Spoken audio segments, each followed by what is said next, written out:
Hello and welcome. Now, all too often you hear petrol being increased, and then obviously transport operators also have to increase their fares. This then leads to public agitations, and then you hear in the morning where passengers are fighting over their 10 pesos or their 1 cedi, which they haven't budgeted for, which now the trotro driver is taking from them due to petrol price increases. Now, we just want to find out if it's indeed fair or their price increase, or is there any cushion that as a state we can apply so that maybe your transport fare stays the same for a much, much longer period. What is the solution to it? Is this it, or there is another solution? When I come back, I'll introduce my guest. My name is Nana Ansakwa, and this is PM Express.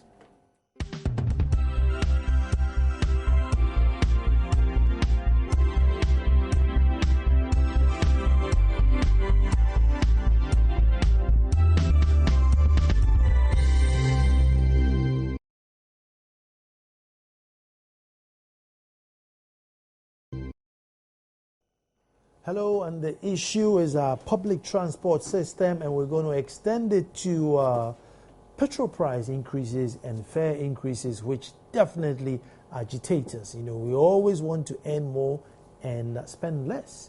You know, so if you are earning less and spending more, we do not accept that. But I'll introduce my guest too. From my far left is Robert Saba, who's the Greater Accra Regional Chairman for GPRTU.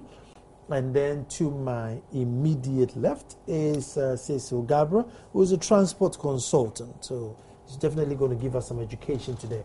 And then I urge you to go on to Facebook and look for the Joy News channel. The post is already there. Post your comments, and then as the show goes on, I would read it to you.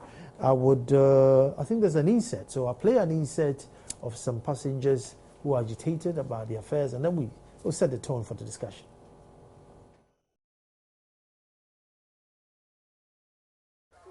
The Ministry of Transport last week approved a 20% increase in transport fares for commercial vehicles operators after negotiations with the Ghana Private Road Transport Union and other transport unions. The approval follows recent increases in petroleum prices as well as increases in cost of vehicle spare parts. Ekufu, an electric engineer who commutes daily between Ashaiman and Kaneshi, says although the increase will affect his budget, there is nothing he can do about it. We are pleading with the authorities. They should have sympathy on the ordinary Ghanaian. I believe this fare will affect the masses, and they should quickly do something about it. Other than that, I believe they are digging their own grave. We have nothing to do than to pay, and they have given us a list showing that it is true that they have increased it. So we have nothing to say, but we are paying it and we are on it. I feel bad because I don't know how they are controlling the nation now, and I'm praying that God should intervene. Contrary to the popular scene where commuters clash with drivers whenever transport fares are increased, the drivers at Ashaiman we spoke to say the passengers have been generally calm about the latest increase. Oh, sir, Obi, I want to say no bad near the air cost. So you natural modia, Obia, Minuse problem be my. Ye frey and mate for 91 Kasai say, Obi and Tias no be sawa, Fanaban yam penifoni and chan, near church the Munchiran. In Sofiana Paba do it here. And say, be my. Tiasia Yuma. The GPRTU in a statement announced an increase in fare for taxis by 10 pesos and 1 cedi 40 pesos. Distance which hitherto cost 50 pesos have gone up by 10 pesos to 60 pesos, while distances that formerly cost 7 cedis will go up to 8 cedis 40 pesos. Fares on intracity buses or trotro will also go up between 10 and 50 pesos.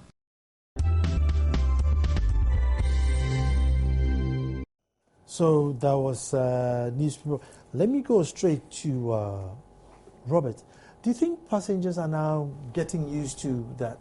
You know, prices will go up, so let's just pay it and keep quiet. Well, I think they are getting used to. You see, this fare list actually delayed. So they were expecting some increment. But some of them, were taken by surprise when it came up to 20%.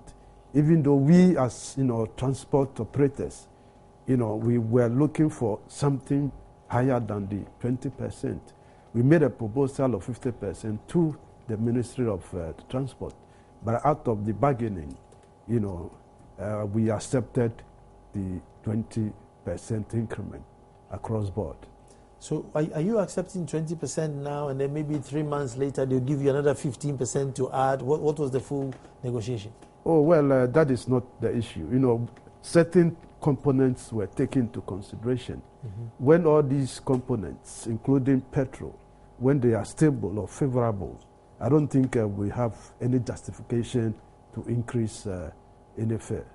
But when these indicators, shoot up, then we have no option than to also make sure that we break even with the cost recovery that goes within, our business. We have to make some small profit so that we keep our bones and fresh together. Cecil, we have become immune to price increase. We know that whatever happens, the price is going to go up, and we've become immune to it. Why are we immune to it now and not before? Because it's the same factor. Price goes up, fares goes up. But back in the day, there used to be a lot of agitation. Actually, let me stay with you. Sometimes when you guys increase the fares, you have people who get really angry, and I'm not going to. So why didn't they agree then? It's the same factors that you are applying today. Oh, well, I think Ghanaians are getting used to, because they've harbored the idea that at all times, when there is any increase in petrol, they should expect some increment in the lorry fares. So Ghanaians are getting used to that. And the automatic price adjustment, is it better for you where petrol goes up, let it go up? Is it better for you this way? Oh, well, we will say it is very normal because of, the foreign exchange that the government should look for, to the world market and have this petrol, purchased. So we don't have any problem. But I think, if something could be done about that, because of the rampant nature, through which, petroleum, products are increased. Mm-hmm. It's a bother to most Ghanaians, as well as we, the drivers. So now let me bring you, is there a cushion that could stabilize so that by January, that whatever happens up until December, it's going to be 50 pesos that takes me to work and back, or my 1 city today? Is there a system that you can run like that, or should it be, I don't know what's going to happen next 3 months? Well, I'll start off by saying that if you look at transport itself, managing transport in this country, I will say that it's a big failure on both sides. The government and the private individual that is handling the commercial, vehicle system. Because if you look at it so well, you would realize that my brothers who are running the GPRTU system are making a big loss, in the sense that if fuel prices are up and they are looking at charging fares for it to go up, there's lots more that they have to look into, right? If they go into negotiations and so on, I feel in the first place they must have a system of calculations themselves, because running transport, commercial transport, you're looking at, of course, spare parts. Mm-hmm. You're looking at the wear and tear of the vehicle. You're looking at repair and maintenance. You're looking at the driver's pay, taxes, servicing of the vehicle, right? But then if you look at the calculations that are being put in place, I look at it and say, no, this is not viable. And that is why a lot more of trotros, a lot more of buses that are being owned by individuals are getting rickety day in and day out.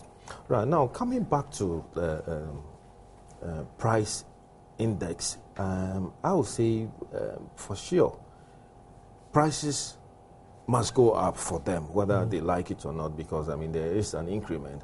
And I don't see it as being stabilized for the rest of the year.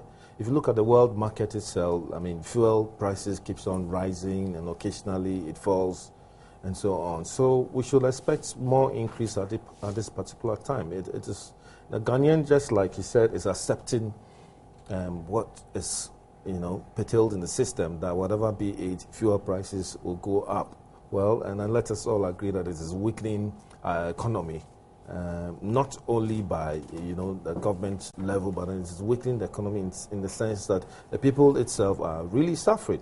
Because I watched a clip or so where someone was just arguing about 10 pesos. I mean, 10 pesos. If you look at it, 10 pesos, we'll say it's nothing, but it is something to the ordinary Ghanaian. So this is a big problem. Do I hear you saying that transportation is a bit too cheap in this country? Yes, I'll say it is cheap. It is really cheap as compared to other countries. Okay, if you look at the profit margin that the transport owner gets, you ask yourself, why is he running this business? Okay, it is just, I'll say, hand to mouth. But then if you look at other places where you have government support, you have other support, you would realize that the system is rather a viable business than to say that it is a profit-making entity. So in Ghana itself, if you look at the transport system, why I'm saying it is cheap is that we are not putting into consideration all the factors that I am talking about. You buy a vehicle, after all, the vehicle that you buy wouldn't be a brand new vehicle. If it is a brand new vehicle, then you can calculate your profit, you can calculate your loss, and know where you get to. But then the vehicles start to use for commercial vehicles, if it's even a minibus or saloon, taxi or whatever you call it, has already completed its term of generation. Okay, so that is why I'm saying wear and tear counts a lot. You buy a home second-hand vehicle, the maximum period that you can use it to make a little bit of profit shouldn't be more than 2 years. After 2 years, it's gone. It started. Okay, but then this is a situation where we pay a lot more of taxes. We pay a lot more to bring the vehicle to Ghana. So I will end by saying it is cheaper. Let me, I'm sure this is music to your ears. Exactly. Music to your ears. In terms of the money you make and maintenance of the vehicles, now you deal with the drivers and you deal with the person, you're in the hardcore. Is it true what he's saying, that you could have done with more fares to run the cars more efficiently? Oh, absolutely. You see, he has hit the nail right on the head. We don't make much profit out of the work that we do, but we are only managing. You see, we propose an higher percentage increment, but due to negotiations, we only have to accept the 20%. Like you said, there are various components. We employ the services of a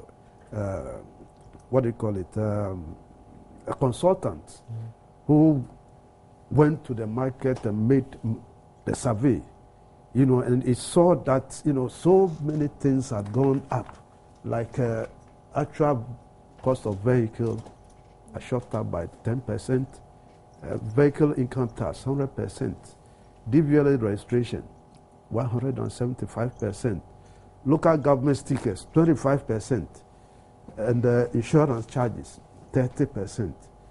Lending rates, because we don't have the money, we go for loans at the various banks, 22%. Tithes, 19%. Maintenance costs, 20%. The fuel, we all know, is 10%. Lubricants, the oil that we use, 17%. Spare parts, 21%. All these things were taken into consideration before we came up with, the 50%. But we couldn't achieve what we were expecting. So we are only managing with the 20%. I mean, so with this justifiable reason that you've just explained, other than the minister or whoever it is denying these increases, Why wouldn't they allow you to do 50%? Well, it was out of, pleadings. You see, pleadings. There because, the minister felt, when we go beyond the 20, it will create some inflationary, measures within the system. Workers will also agitate, whereby, there could be industrial unrest. And we also saw the need that we should help so that, the country that we live in, we were very stable. That is why even though we were not happy with that. And I like the submission of Mr. Cecil. Next time maybe we can, contact him for, for the negotiations. The appropriate. So straight away, my brother, you are losers. Yes. So how do you manage? That's my problem. The other thing with my price stability, if they had given you, let's say, 70% or 60%, I mean, would that have guaranteed that that whether prices, petrol go up or down, at least you can stay within that price range for a longer time? I know it has its adverse effects on public, but I'm just trying to find, can we peg a price which makes it easier to budget? Well, I think that makes a lot of sense, but my beef with is that will Ghanaians accept it? Ghanaians will not accept it. Even he mentioned that their proposal was 50%? Yeah. Okay, increase. But the Ghanaian is not going to accept it. But then at the end of it all, it affects road safety in general. Here we are, vehicles that are used are getting much more rickety than ever. You go and sit in trotros, taxis, and then, you just pray that at the end of the day, you get to your destination. Ties are so worn out, they cannot have that money. They can't make that profit to replace the ties. So who suffers? We'll have increase in more accidents, more crashes will occur. Let's face that fact. Because vehicles are not being maintained well, they are not being serviced well. They cannot buy, like I said, ties. So just like you mentioned, if prices are pegged to say maybe for the next 6 months, and if fuel increases are moving up and down, that could be absorbed, and that would make a lot of sense. But then public education, the Ghanaian is suffering at the moment to say that, look, my pay is this much, and fuel increases have gone, fuel has gone up, and therefore transport fares have gone up. So what do? My boss is not going to say that I'm going to earn more salaries. So this definitely will be a problem in this country. So I want to find out, with regards to like a public transport system, i.e. maybe buses being run by the state. How viable? Should it just be state-run, or should it be state and private-run? But stay there. Before I come back, let me go to Robert. Now, I hear that to get your stickers, you all have to be there on the same day on a particular month. Like at the end of the month, you all come there, or you can get it all throughout the month. Which stickers are you referring to? The taxis and the trotros have to put a sticker on there to allow them to work. AMA stickers? Oh, we get them as at the time we apply for. It is not that we should all... Because I was in a taxi and he was telling me that it all ends at the end of the month, and so all of them have to go there at the same day at the end of the month to get it, and it's normally a queue. Well, the AMA, the local government one. I think so. That ends, almost, the same period. For all cars? Yes. From January to December 31st, it will end. That is what they do. But you are given the chance within, from January to March, you can go in for. They don't, in fact... so it's flexible. It's flexible. They don't expect, these things within some 3 months. After 3 months, before they come back to the road to check whether you have the sticker or not. So, I don't see any. Then there's no issue there. I'll come back to you with like a public transport system to maybe take the load off the GPRTU. Well, you're talking about the bus rapid transportation system, which I feel is the best system. Okay, that will take the load in terms of transporting goods and services from point A to point B. But my brother, it has failed. It has failed.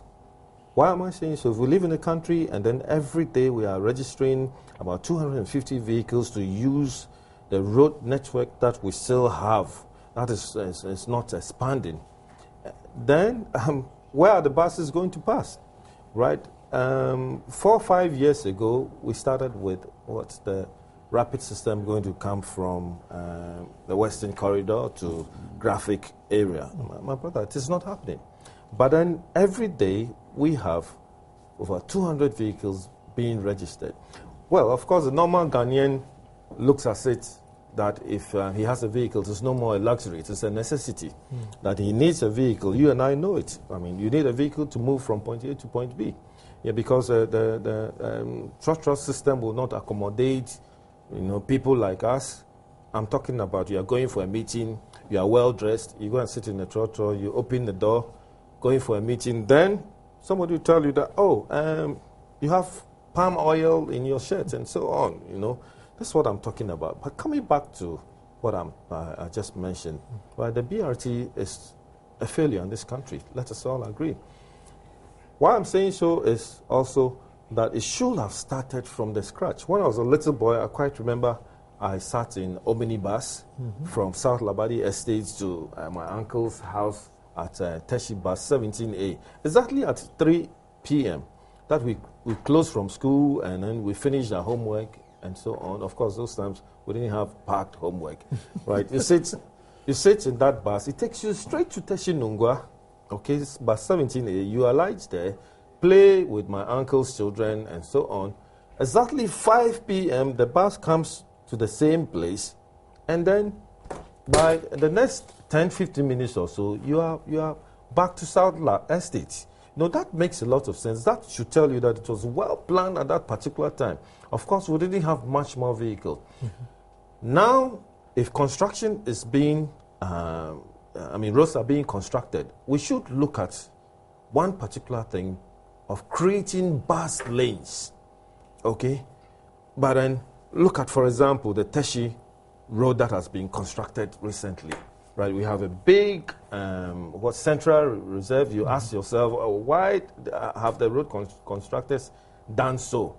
But then if they have thought of it and provided the means for it, I think we'll have 3 lanes, which is a multiple carriage road, and then 1 lane of each will be a bus lane that will transport people all the way from Tema through Labadi, through Osu, and so on. I mean, this also must happen in other regions.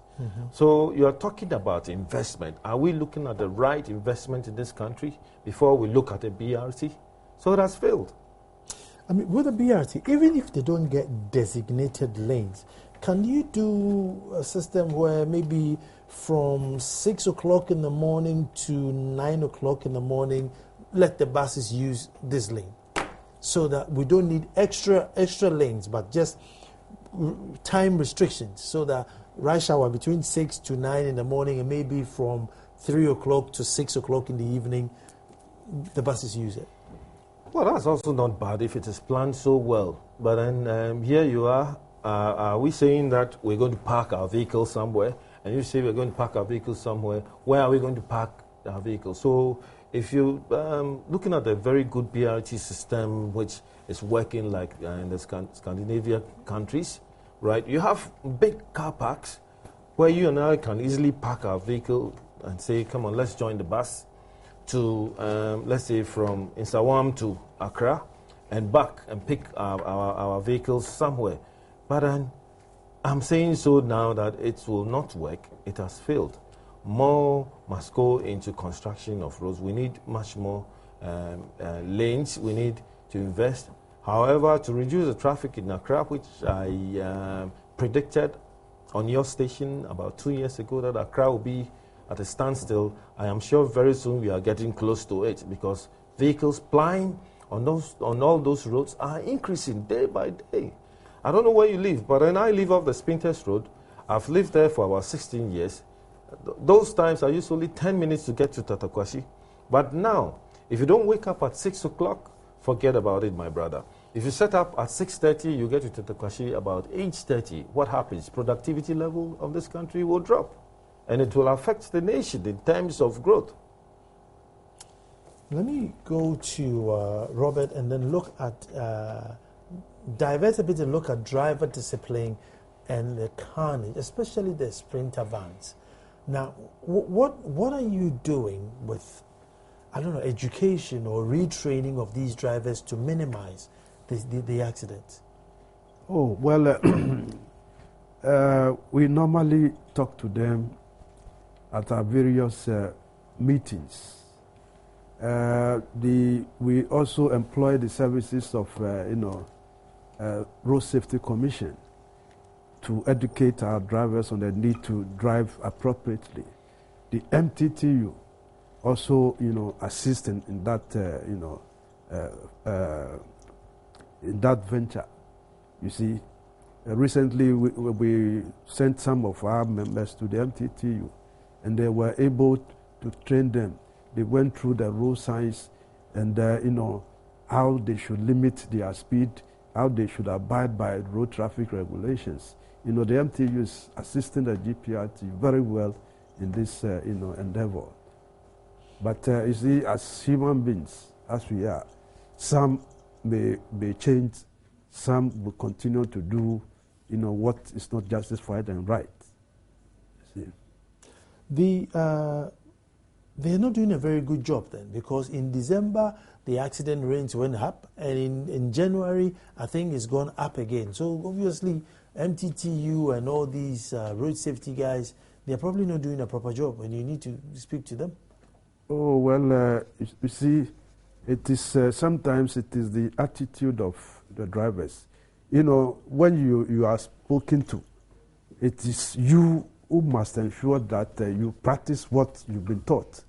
But if you were sent into the classroom where you are taught to limit your speed, and you go on the road and you decide to overspeed, how do you blame the policeman who is standing somewhere?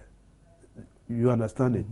I don't think we should put much blame on the police, because sometimes the attitude of some drivers. Again, how true is this? Because I hear this rapid bus system coming.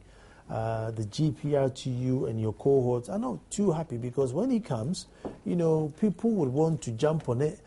They have favorite lanes or preferred lanes, so they'll get to their journeys quicker. And so people would not patronize your cars and be going in that car. So it is not in your interest for it to come. Formerly we kicked against this bus rapid system in view of the bylaws that the assemblies brought. But we were able to go through the bylaws, and certain amendments were effected, and therefore we don't have much problem with this bus rapid system. It is the transport operators. We have to operate those buses. So, and we've been told that our drivers are the very drivers who will be employed to handle these vehicles. At the same time, they will be allowed to operate alongside the bus rapid system. Is somebody not giving some political talk there? Well, so hold on. Let's say the state brings in 20 Scania buses. So then they take 20 drivers from GPRTU to drive the buses? Yes, that is so. Okay. Then, so what happened to your cars that you're operating now? It also go on the same bus rapid route? Well, not on the same road. The bus will have its special lane that's going to use. Special lane, and we will be using our normal lane. When the bus is going to Accra, our trotro will also be going to the same place. So when we are given the chance to work, I don't see the agitation in this area. Robert, what happens is if the rapid transit bus is going, there's likely that there's not going to be any traffic. the trotro is going to be stuck in traffic. So passengers will normally want to. I'm not saying it's a bad thing. I'm just looking at how you'll be able to compete against such. Oh, that is the disadvantage side of this bus rapid system. They were moving, the buses were moving faster than, our vehicles. But it's a matter of competition. We've involved ourselves in so many, Osei, this Metro Mass and the rest. We'll be able to cope. So I believe, we can match the bus rapid system when it is introduced. The information is the first bus will move from Amasaman to Tudu, on 1st July. So let's see what happens thereafter. Are there any, I don't know, are there any roads being constructed for that bus from Amasaman to Tudu? I don't know of it. Well, I just saw on TV, on the net, there are particular lanes that have been made. I mean, if it is 1, 2, 3 lanes, that's a multiple lane. The last one is for the bus. But my question is, where will the trotro park?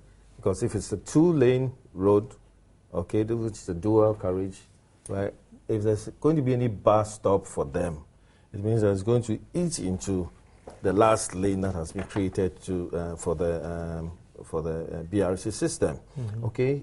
However, I'm not against the BRT. The BRT is a very useful system, and everywhere you go, the developed countries, you have the BRT, and then you have the ordinary system also working, okay, hand in hand. I do not think it will affect them so much. I am praying so hard that the BRT system starts where people will not be stuck at bus stops. People will not stand somewhere where they'll be beaten by rain. People will not stand for a very long period of time, okay, where the BRT system will take a lot more of people than the trotro system.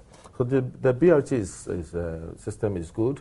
And then we're hoping that when it starts, we'll have the commercial vehicles also fighting for passengers.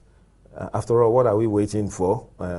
We're just looking at a situation where one person will be transported from a place peacefully to another place. But you mentioned about education of their drivers, which that is my field. In fact, I have been so worried about educating the ordinary trotro driver, because he wouldn't go to school. He has no time to go to school. I mean, it's a fact, which my brother here knows, right?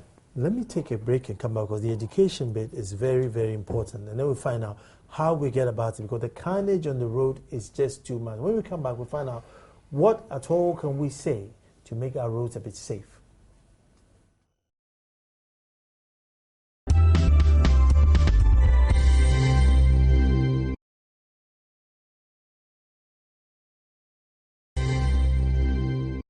Hello, a couple of comments on Facebook. Malik Fongo says there's always going to be an increase in fare if price of fuel increase. The work should be done on stabilizing fuel prices to solve the problem. Hussein Adam says, Nana, do we go the Ukraine way? Why? We are suffering in our own country. And then Al-Hassan Abdul Fattah, why all this suffering? We are suffering, he says. Government, please, you know the figure of unemployed and employed people in the country. Yakubu Hamza, God save us. And Georgiel says the current level, I don't know what that means. The signs are clear. The end times is near. Somebody thinks that. On the education bit, let me come with you with the education bit. What should they do to educate it? Because it all boils down to education, and lives are being lost too much and too many. It's a pity in this country. When you talk about road safety, we have the 4 technical E's: engineering of the roads, emergency services, enforcement, as well as education. But then I will say for sure that if we have even education and enforcement doing so well, the road crashes that we're having with only 1.5 million vehicles should be decreased. But then I was just making a comment about educating a trotro driver. The trotro driver sees no point for him to go and sit in a lecture hall, a classroom to be educated, okay? Because he would rather be thinking of hitting the road to make much more profit before the day ends. You know, he has to pay, leave money in the house, he has to pay the car owner, and so as for the car owner, at the end of the day, what's he waiting for? How many sales did you make? Can you bring my sales? The guy is also, who is behind the steering, is also thinking about little profit that you make, apart from his monthly salary. So you are talking about education. And then education, when you are educating people, it is not an issue of, you know, getting the police. This is where you have to get very good consultants. I mean, I'm not promoting myself anyway, but you need to get people who really know the job. The police is doing very well, but then they need much more, you know, education than what we see. I have seen 1 or 2 educational programs which is ongoing. However, talking about enforcement itself, right, if you educate a driver and then he is not doing the right thing, what happens is the police or the enforcement system that have to get hold of such a person. But then here we are, enforcement is weak. Let us all agree, right? It is weak. My brother spoke about the issue of the police and so on, but then enforcement should be on top of everything, on top of the ease, okay? I mean, look at the issue on mobile phones, okay? People are still using mobile phones and they are driving at the same time, okay? Truck drivers are doing it, taxi drivers are doing it. This morning, on my way to my office, there was a taxi right in front of me who was stalling traffic. And I said, why is this guy? I mean, you're using a very nice car. Then I came to the side and I noticed that he was talking on the mobile phone while he was driving. No, such a person must be dealt with, okay? Now, if he's dealt with by the enforcement agency, then he will know that, hey, next time I wouldn't do that again. But I think the police are doing well, and they'll probably do it on the blind side of the police. But let me bring Robert in here. Robert, one thing which I feel for you is, you know, the government comes in and constructs a road. There's no place for you to stop. There's no place for you to do your bus stop or your taxi station. And then you do a station, and then they move you, and then there's fighting. When you go to negotiate for your pricing to the 20, do you add it, and what's the response from government? Well, spaces for, you know, stations falls within the domain of the district assemblies. I see. And many a times, you know, we meet with them, we talk to them about the need to create, you know, more stations within, you know, the system. That is why you see a lot of, you know, trotros and these taxis, you know, taking over bus stops, which is in itself is a very bad habit. It's you know, it breeds indiscipline in the system. Because when somebody is also in to park, and you are parked over, you know, some 5 minutes or so, looking for passengers, you know, the one behind you will be compelled to park maybe, you know, closer to the main road. And that creates the congestion and the discipline that we have in the system. It is up to the assemblies to ensure that they provide more stations, because they are the custodians of all stations as per the Local Government Act 462. You see. So let me bring you here with regards to maintenance culture, even with on like an STC, which is, you know, state-owned and stuff like that. Our maintenance culture seems to be really, really lacking. And how do we...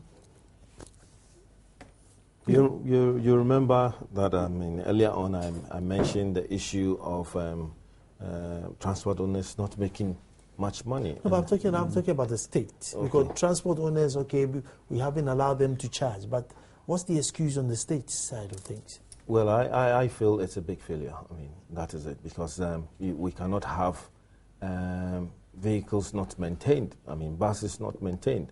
Right, if you do that, obviously, then it means that you are weakening the transport system. That's exactly what happened to STC for it to go down. And if it even comes up, I'll be really surprised that it will just go to the government-owned company to manage it. I feel this is where you need private participation to make it much more interesting, because maintenance is very, very important. Without maintenance, you cannot maintain a very effective system in the transportation system. You need to maintain the vehicles. You need to make sure that the vehicles won't break down. Because, I mean, if you are transporting a whole lot of 45 people and there you are in the middle of somewhere in the forest where your vehicle is stuck, my dad will always tell you, my late dad will always tell you that even monkeys will laugh at you to say, oh, what has happened to you? You couldn't maintain your vehicles. So maintenance culture is poor in this country, I mean, generally, in every situation. And then much more in the transport system, maintenance must be on top of it. I'll go back to Robert with regards to the fare. So, I mean, what are some of the new fares now? I don't know if you have your list there. Yeah, I have the list with me. Let's educate people. So, what, if it's 1 cedi, is now 1 cedi 20 pesos or not quite like yes, if it's 50 pesos, it's now 60 pesos. 55 pesos, 65. 60 pesos, you pay 70 pesos. 70, you pay 85. 75, you pay 90. 80, you pay 95. 85, you pay 1 cedi. 90 pesos, you pay 1 cedi, 10 pesos. 1 cedi, you pay 1 cedi, 20 pesos. It goes on and on. You know, you only have to calculate 20% of the current fares. Then you have the answer. And how are we sure that the drivers are abiding by this one, and you will say, oh, it's 1 cedi 50 pesos instead of 1 cedi 20 pesos? Well, we have given this fare list to, you know, all the drivers. So if somebody is not abiding by what we have given them, then it means it's flouting, you know, the rules and regulations of the GPRT and other transport, you know, operators. And when we get wind of it, then we can act immediately. But sometimes we only hear all these things from the media. You know, we expect people to come to our various offices or even make a call.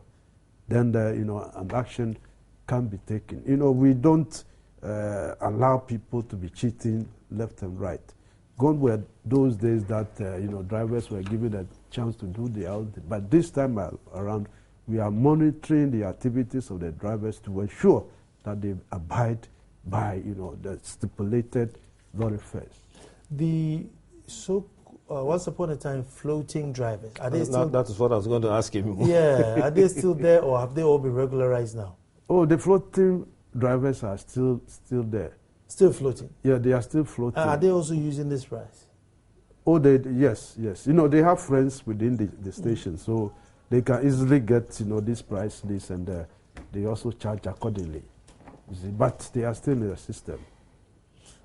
Were you going to come in? Or? Yeah, I was bothered about the floating drivers because, I mean, they are quite a nuisance. I mean, they park everywhere. They have taken the bus stops. Yes. And so I quite remember somewhere last year there was an agitation that those floating drivers must be registered to be part of the GPRT system, which I felt was a very good thing. So every vehicle will be identified and know where they are coming from. But then it should be very, very tough. I don't know what the GPRTU itself is doing about it. Oh, it's a regulation, you know, road traffic regulation 2180, which has made it, you know, compulsory for drivers to belong to, you know, the unions. But all the unions are full. No, there are, you know, vacancy within all the unions. Vacancy within all the unions. That is the excuse that they give to the public, as if somebody is denying them the right to join those unions. It is totally, you know, a force, you see, just to cover up so that they will get a chance to float.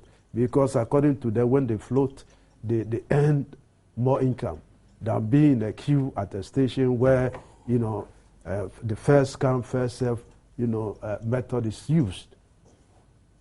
That's the impression I got, that, you know, the unions were full and that you were not taking the mean, and in the same breath there was a law being passed that they have to go regularize. So when they go to this one, they say it's full. They drive to this one, they say it's full. But you're saying that there are vacancies. Yes, it's just an excuse. It's just an excuse. But you see, then if again you say there are vacancies, then if I look at somewhere like the mall, just right by the mall, there's a taxi station being created there because they don't have anywhere to go. Oh, I don't think so. because they want to get closer to the mall where they can, get more passengers and make, more money. All these things are just, some excuses that the drivers are giving. Where were they working before? When all of a sudden they've been there to create new stations. Where were they working? George, what's the way forward for GPRTU and transportation and passengers? What's that way forward? Well, the way forward in terms of... driver-passenger relationship? Oh, yes, it is... Safety? It is very important that we ensure to treat the passengers in a manner that they will feel comfortable. Because of the new system that is coming on board, this BRT, when we don't treat them well, most of them will divert their attention towards these buses, and then we shall be on the losing side. Thank you very much. That's Robert Sabag, Greater Accra Regional Chairman of GPRTU, and Cecil Gabra, Transport Consultant. So any of you guys who want any safety, anything thought about your transport systems, that's your man. Thank you very much. My name is Nana Ansakwa. And as I always say, on Thursdays, those of you who have access to my Joy Online or Joy FM, tuning at 2 o'clock and listen to a piece I call That's My Opinion. And I am asking that can we develop on the back of all this democracy? Tune in tomorrow at 2 o'clock and listen to That's My Opinion. And again, tomorrow we'll be back to do it all over again.